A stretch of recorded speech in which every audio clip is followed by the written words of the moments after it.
Hi everyone, Steve here. I just thought I'd do a little follow-up video. We went away last weekend to Hidden Gold Homestead and tested out the Winnerwell camp stove, tent stove. Just wanted to show you a couple of things. As you can see by it now, it's a little bit less shiny, and that's only because it's been used and burnt in. I've got my phone sitting in there with a light on because I want to show you something. I just got the top out of it there, so that just clips in. So just going to show you a couple of things. So a bit of soot on it, but that's normal. You can see the pipe pieces here. They've got a nice patina now, like sort of like a bronzy sort of a burn-in look, but there's absolutely no warping or anything in any of the metal plates. Now, the first piece that I had in there, which was the flue for the air control, this piece goes in here. The other night there, I didn't get a video of it because I just didn't want to get my camera out, but this piece here was glowing red hot. That's how much heat was coming out of it. So this section from about there up, the steel was actually glowing red hot, and that's because I had this turned right open. So if you look down in there, you can close it off or open it or have it half open, and that just controls the airflow. So that's in conjunction with this door down here. So you've got 4 settings. You can have it right open, you can have it there just with a little bit of air, and that closes it, and then turn the air right off. So that restricts the air getting sucked into here because hot air rises. So it's sucking air in through here and then obviously going up through here. So if you have this right open, it's trying to suck air in to keep the flames going and pulling it out through the smokestack. So if you close this off, that shut, technically the stove will burn itself out pretty quickly. So you would have this open like one, have this maybe turn half off, and that'll slow the burn rate down of your wood. Now what I wanted to show you, if you look in the glass here in the front, got my phone in there, you can see in there quite clearly. That was pretty dirty there a minute ago because I was using a very sappy wood and there was a lot of soot coming off it, and obviously it was sticking to the glass. So you can see in the side here. So that's the phone in there, and you can see that glass is pretty dirty. What I wanted to show you was a tip on how to clean that. I didn't get time to do it the other day when we left. So I'm just going to set the camera up here and show you what I've got to do. So what you need is a little container and just some water. Always something in the road. So just a bit of plain tap water or any water, and a bit of paper towel. Now what you do is you just sort of wad it up into a little ball, dip it in the water, just get it a little bit wet. Just open this door up. Now in the back corner of the fire pit there, you can see there's still a tiny little bit of ash that I didn't get out. So I'm just going to dip the cloth in the ash, and it's nothing. Just shake off any of the bigger bits. Now just try this. If you're going to try it on somewhere a little bit out of the road. But what you do is you just start rubbing that on your glass. And it's just a damp cloth, remember?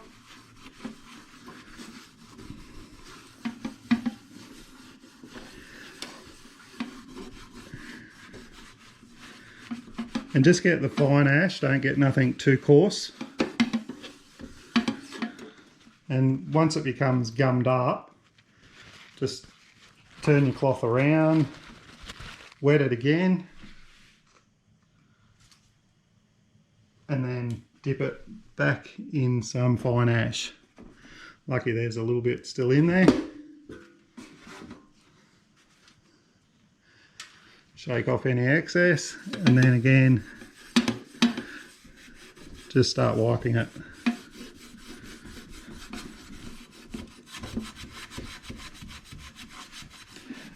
And what the ash does is it just acts as a slight abrasive thing just to get the heavy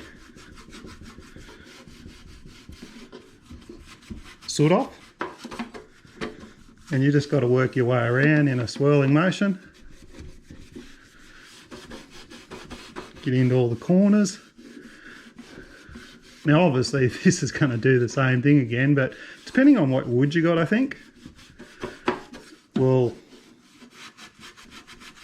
obviously affect how it's going to work or how much soot you're going to get on here.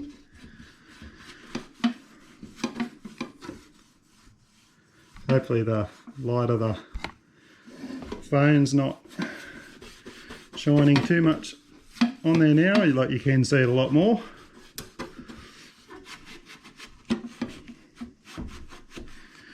Let's give it one more turn around.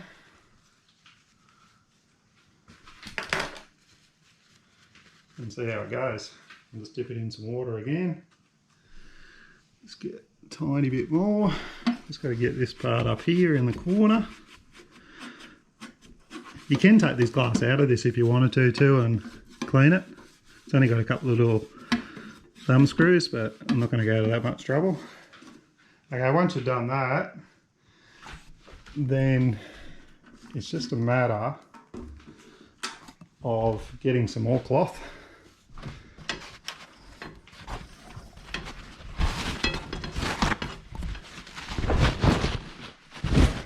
And then giving it a really good wipe down.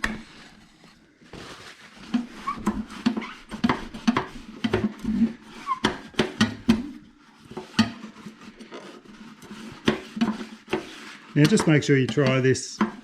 I've tried this already and it hasn't scratched or anything. Now there is still a little bit on there. I could probably give it a bit better go. But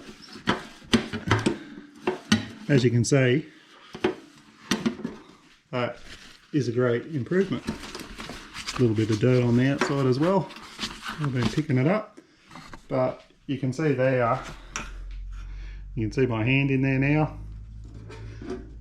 I'll just get the light in there a little bit better. But you can see there's only just a few little smudge marks on the glass.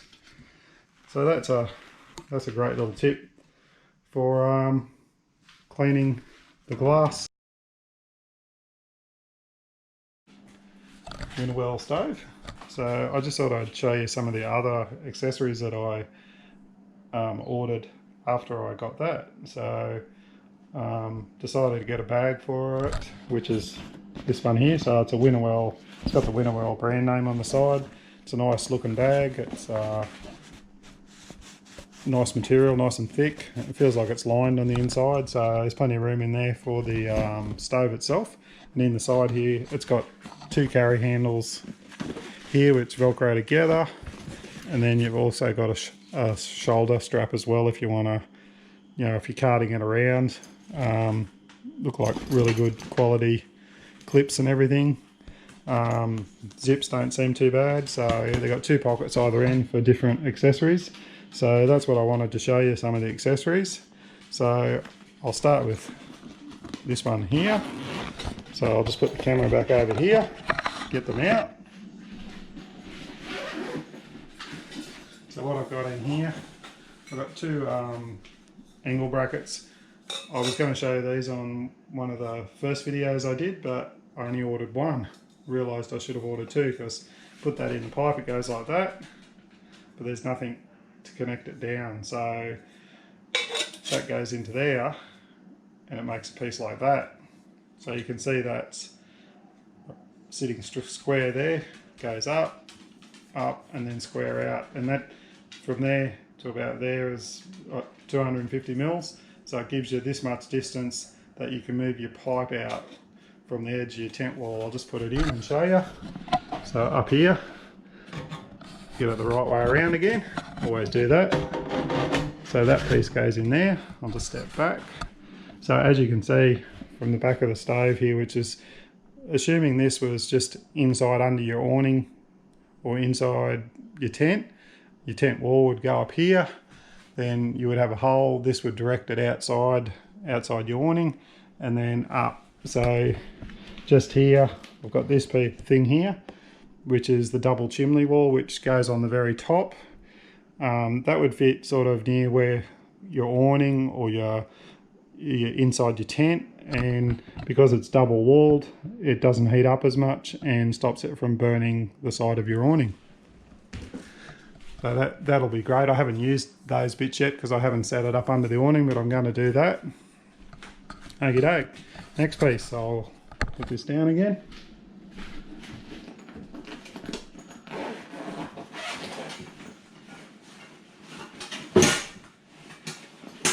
So in here, so get it out, we have the water tank. Now it's got the Winnerwell emblem on here again. Holds about 3 litres, I think. It's got a little tap on the side here, and it's got a heat proof handle, so that won't heat up. And great thing about this, your lid is fixed to it, so you can't lose it. A lot of things, things come off, and it's all 304 stainless steel, so terrific quality. So it goes, as you can see there, the little round cut up shape for the pipe. And if you notice on the side here, see how those little pieces there, they fit in around these. So that's really well thought out. So that just fits around there like that. So you got your tap on the side here, turn on, get your water out. You can still lift that up, refill more water in there if you need to when it's boiling. And like I said on the other video, this pipe here, when we had it going the other day, that was glowing red hot with the heat of the fire and everything going up in there. So that should heat up pretty quick. So that's the first piece. I'll just move this over here so you can see what I'm going to do now. So say you're camping and you want to take this off, you'll be wearing gloves of course. Cover that up. And then these two things here, they clip into the stove, so you just got to fold that back. They clip over here, like that, and then that hangs on there. So now the heat of your stove is keeping that warm still there, flames in there, and you can still get water out here, and you can still top it up there and fill it. That folds back so you can still use that. So that's a terrific idea. Okay, now for the next one.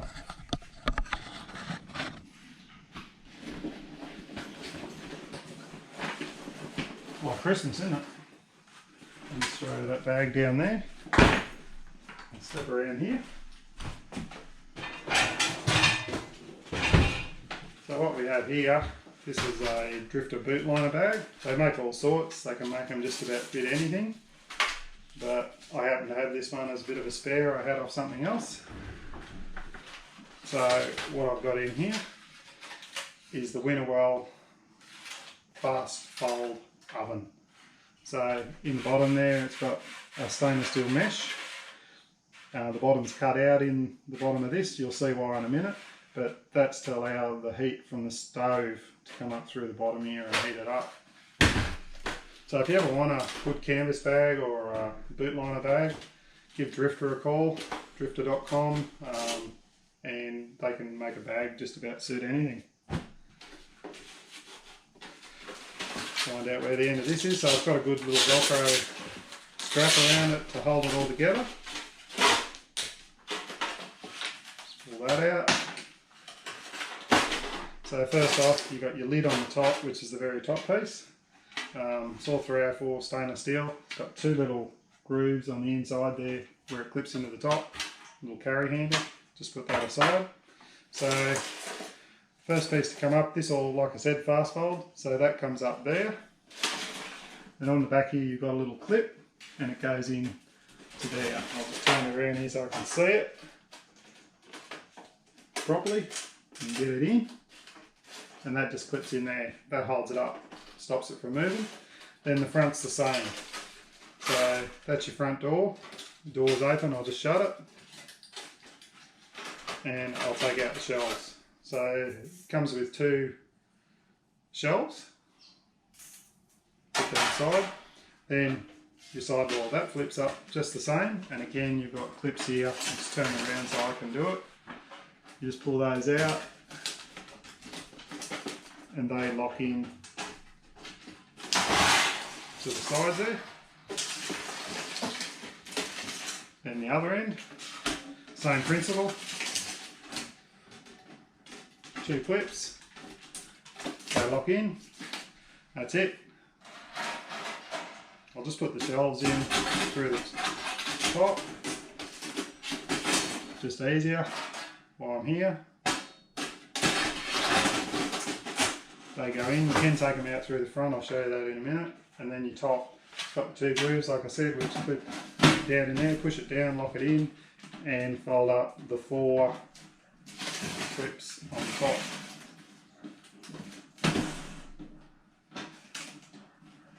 So that is it in a nutshell. How fast was that? And you've got an oven. It's all stainless steel, so it's not going to rust. I think Coleman made one years ago, but this is made by Winnerwell. So it's got a little temperature gauge on the front here, goes up to 500 degrees, is it? Oh, 640 degrees. So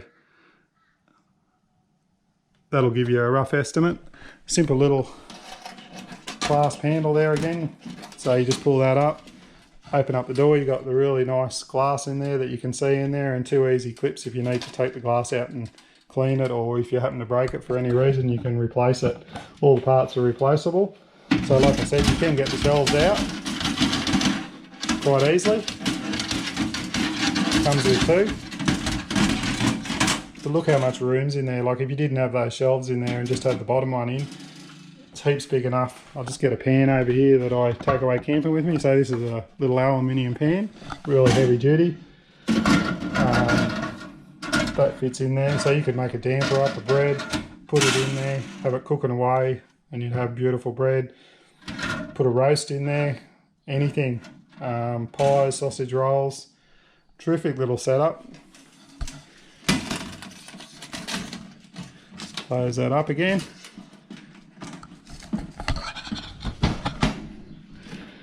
Make sure all the clips I did up properly. Lift it up here, and you can see that that fits on top of there beautifully. So it hangs over the side a little bit, but that's not going to affect it. There's plenty of heat coming off the top of this and heating that up. So obviously you keep the fire stoked up, keep the heat up to it, and watch the thermometer. Once you get it up to the desired temperature, you can put your food in. Just notice that little clip there, I didn't do it properly. So you just make sure those are done up before you pick it up. You don't want the top coming off and the whole thing falling down, but you're not going to move it once you got it up there. This pipe, like I said, will get really hot and heat up the back as well and circulate the air. So can't wait to test that out. I'll show you when I cook something and let you know how it goes. Thanks for watching.